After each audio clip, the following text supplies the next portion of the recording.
বাংলাদেশে তেলের দামও বাড়ছে, গ্যাসের দামও বাড়ছে, এখন নতুন করে বিদ্যুতের দামও বাড়াইছে। যা খিদা আছে খাইবো, এটা স্বাভাবিক। তারপর আবার ট্যাক্সও লাগাইছে সবকিছুর উপরে, প্রবাসীদের উপরও ট্যাক্স লাগাইছে। এখন শুনতেছি মানে ছোট ছোট যে ব্যবসায়ী আছে এদের উপরও ট্যাক্স লাগাইবা। ভালো কথা, লাগাও।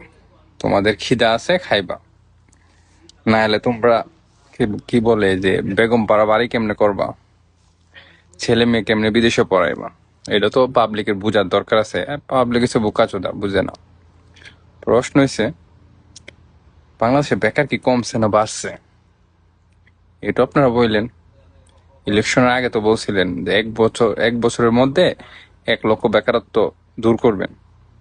এখন 6 মাস, মেবি 5 মাস হয়ে গেছে গভর্নমেন্ট, না 4 মাস, তো কত হাজার বেকারত্ব দূর হইছে এটা একটু জানায়েন।